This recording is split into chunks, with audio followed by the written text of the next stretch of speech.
Boa noite a todos, é um prazer estar aqui com vocês nessa noite, nessa sexta-feira, dia 21/8/2020, para realizarmos a nossa doutrinária da nossa Casa Espírita CF, que é a Sociedade de Estudos Espíritas Feirense. E é uma honra, um grande prazer receber a todos em nossa casa, porque infelizmente, ainda não dá fisicamente para receber a todos, mas espiritualmente nós estamos unidos cada dia mais. Então sejam muito bem-vindos a todos aqui, tá bom? Nós vamos agora fazer a nossa oração inicial para que possamos dar início. Pedimos a todos que relaxem, que possam entrar em comunhão com o nosso Cristo Jesus, com Deus, para que possamos receber esses frutos de amor. Querido Pai, amado Pai, Pai bondoso, agradecemos, Senhor, por estarmos aqui reunidos em Teu nome e pedimos que o Senhor possa nos conduzir, Jesus, nos conduzir durante toda a trajetória, para que possamos absorver todas as dádivas de Sua Palavra, todas as dádivas desse amor infinito e incondicional que o Senhor nos oferece. Esteja conosco, Jesus. Dai-nos sempre, Senhor, esse consolo que é a Tua presença em nossa vida. E que possamos também, Jesus, fazermos parte dessa ação, construindo um mundo melhor, através de nossas atitudes, através de nossas mudanças morais. Que estejamos cientes de nossa responsabilidade, Jesus. Porque sabemos também que o Senhor está conosco, mas também nós precisamos de estar contigo. Que nunca esqueçamos disso. Muito obrigado, Pai. Muito obrigado mesmo. Esteja conosco. Amém, Jesus.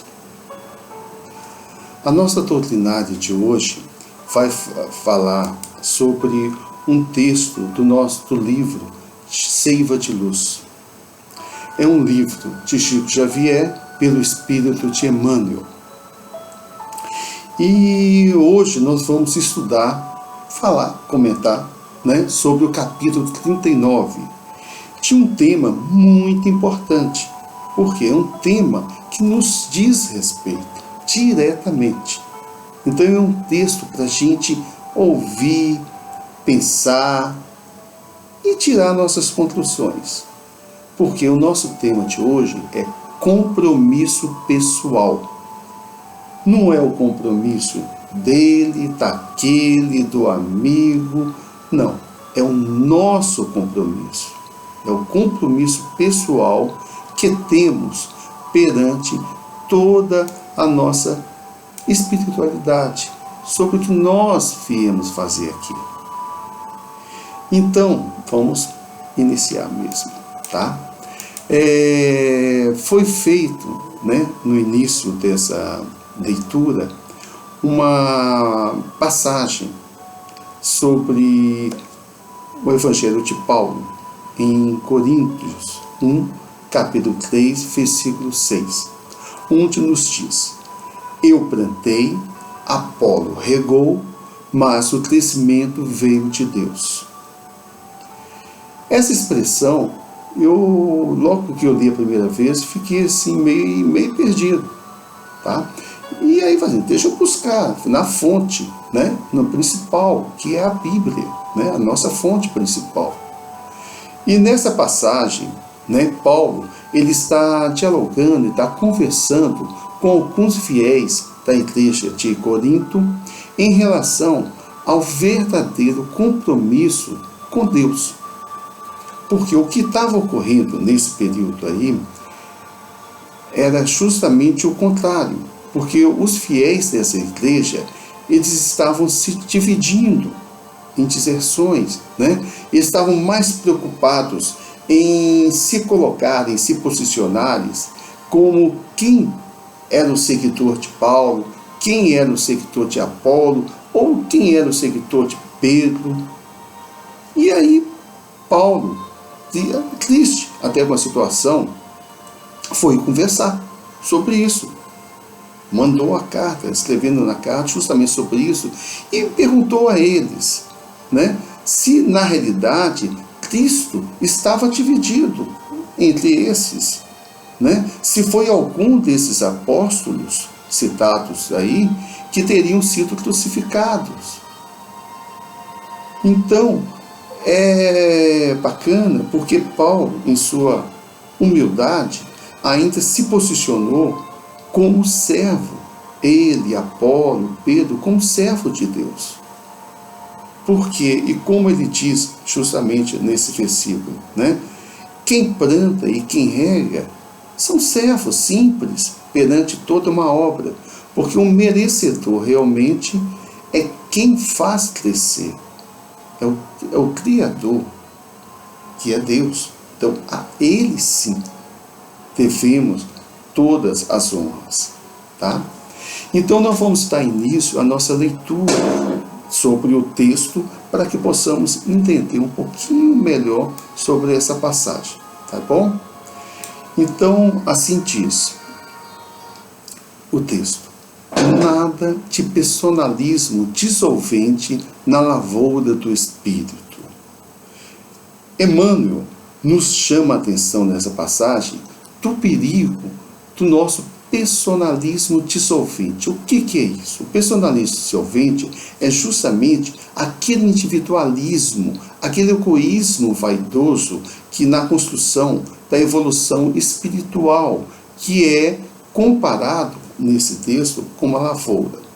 O texto continua: qual ocorre em qualquer campo terrestre, cultivador algum da treva da alma pode jactar-se de tudo nos domínios da sementeira ou da colheita. Após o esforço de quem planta, há quem siga o vegetal nascente, quem o auxilie, quem o corrija e quem o proteja. Então, nesse crescimento individual, não nos cabe na treva da alma, ou seja, o que seria a treva? Seria justamente o nosso território fértil de plantar as atitudes, as modificações, né? Então não nos cabe nesse terreno fértil de atitudes o orgulho excessivo, né? Que é o jactar justamente, que é o se vangloriar de tudo que foi feito por si próprio, né? Sem a participação de outros nessa sementeira e nessa colheita. Então devemos ter justamente a humildade de saber que nós somos participantes, mas o que outros também participam dessa plantação, para que todos nós tenhamos uma colheita fértil, tá? Então ele diz bem isso aí. E devemos estar cientes que justamente um irá plantar, outros irão seguir a planta, outros irão auxiliar e outros corrigirão e protegerão essa planta também. O texto ele segue dizendo: pensando, porém, no impositivo da descentralização no serviço espiritual, muitos companheiros fogem à iniciativa nas construções de ordem moral que nos competem. Muitos deles, convidados a compromissos edificantes nesse ou naquele setor de trabalho, afirmam-se inaptos para a tarefa, como se nunca devêssemos iniciar o aprendizado do aprimoramento íntimo, enquanto que outros asseveram, quase sempre com ironia, que não nasceram para líderes.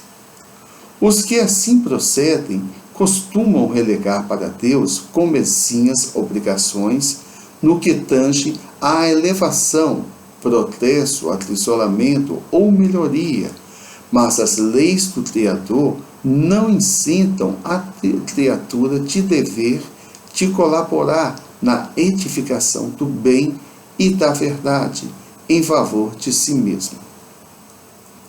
Então, nesse parágrafo aí, Emmanuel nos remete à importância da descentralização no papel de cada um no serviço espiritual. É como se fosse uma lavoura, realmente. Cada função é fundamental até a colheita. O problema que ocorre geralmente é que quando um trabalhador ele é chamado, ele foge da sua iniciativa moral que lhe compete. Ele foge justamente do chamamento oportuno que lhe é dado. Várias vezes nos colocamos em posição de inadequação para aquele trabalho, de suposto não merecimento. Eu não mereço esse cargo, né? Muitas vezes, né, a gente chega a se dar ao luxo de dizer que está com preguiça de fazer aquilo, porque aquilo vai demandar horário, disciplina, né? Você vai ter que deixar algumas coisas que talvez lhe dê prazer material para exercer aquela função. Só que o quê? A gente está deixando a grande oportunidade, né, que está sendo oferecida, justamente para obtermos esses aprendizados que falamos que não temos. E o aprofundamento de cada função, né? E outras pessoas ainda se dizem não preparadas, justamente por não saber ter liderança naquela questão. E com isso, simplesmente, né, demandam para Deus toda a sua responsabilidade de evolução. Como se Deus, sozinho, fosse obrigado a projetar essa evolução para ele, fazer com que sua purificação seja plena, fazer com que o seu progresso seja pleno.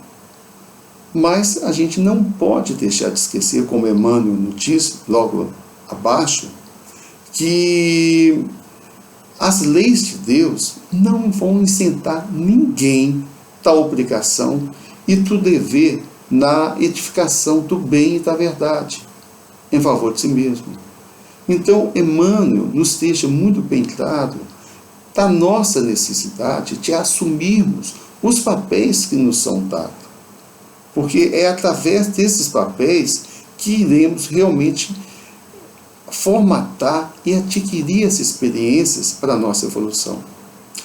O texto, ele prossegue da seguinte maneira: a necessidade do devotamento individual à causa da verdade transparece clara de semelhança conceituação.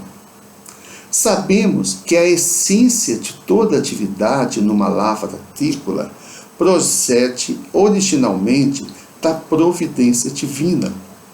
De Deus vem a semente, o solo, o clima, a seiva e a orientação para o desenvolvimento da árvore, como também emanam de Deus a inteligência, a saúde, a coragem, o discernimento do cultivador.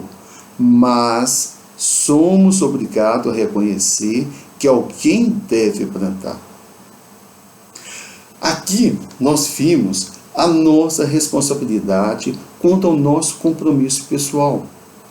Devemos sempre estar ciente que tudo provém do amor de Deus por nós e para a nossa evolução.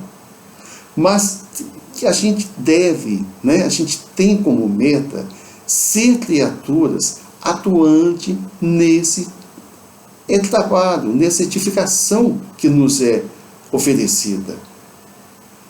E a gente tem que saber que nunca nós estaremos em unidade, né, com a atividade da qual participamos, né, negando esses compromissos pessoais que assumimos ao adentrar nesse planeta.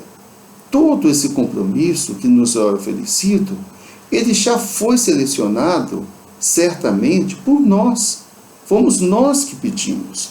E quando nos chega a hora, simplesmente nós rejeitamos, por uma desculpa, ou por uma fraqueza, um medo. Então, nós devemos lembrar, principalmente nós que temos já esse conhecimento, que esses compromissos foram feitos por nós, em auxílio da nossa evolução. É justamente aquilo que nos compete, é aquilo que vai realmente nos ajudar. Então, ao atentar no planeta, ao atentar no nosso envoltório corporal, nós assumimos compromissos. E esses compromissos devem ser aceitos. Tá? Continua lá, quando ele fala que de Deus vem a semente, o solo, o clima, a seiva e a orientação para o desenvolvimento da árvore. Então, interessante, né? Vamos ver o que seria essa semente, esse solo, o clima, a orientação, a seiva, né? Então, a semente é justamente os nossos compromissos pessoais oferecidos. São as atitudes a serem tomadas, são as sementes que nos são dados ali. O solo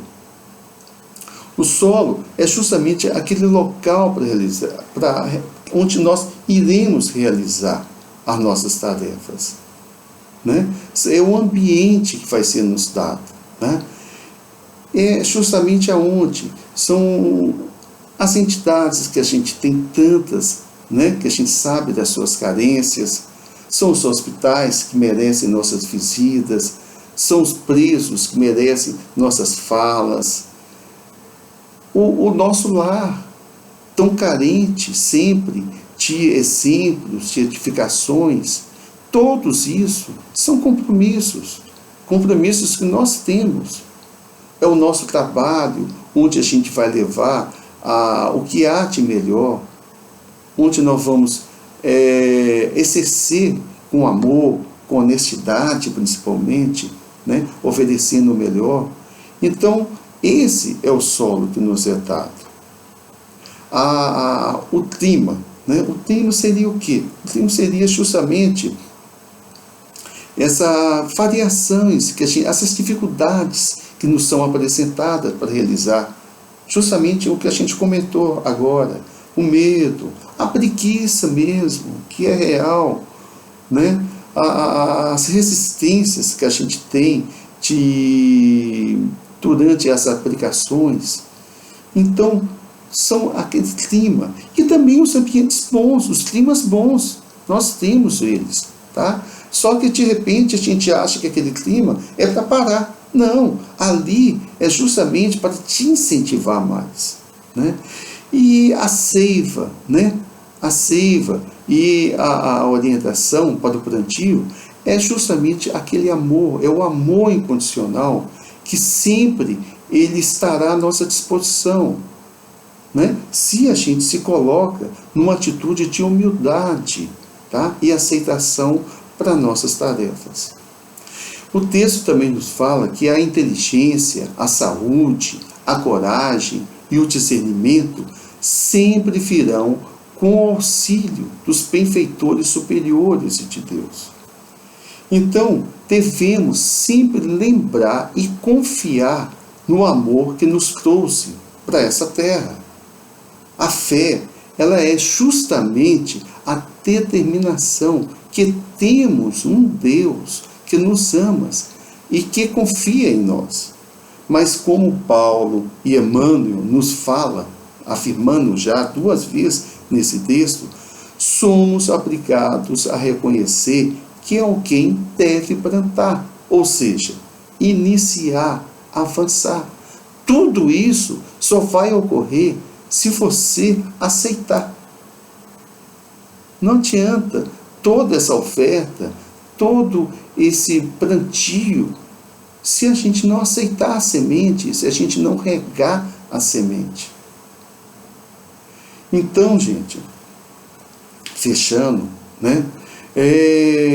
O que a gente fala é isso, né? Nós devemos, né, aceitar esses plantios pessoais, esses compromissos que nos são dados, né? Porque a messe é enorme, é muito trabalho que a gente tem, que a gente sabe que tem, e a gente precisa de avançar, a gente precisa iniciar. Então, assim, vamos olhar com mais mansuetude, com mais paciência, com mais amor, todas essas oportunidades que nos surgem.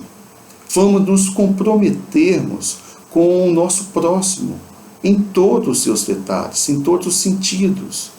E nós podemos e devemos sermos voluntários do amor aqui nesta terra.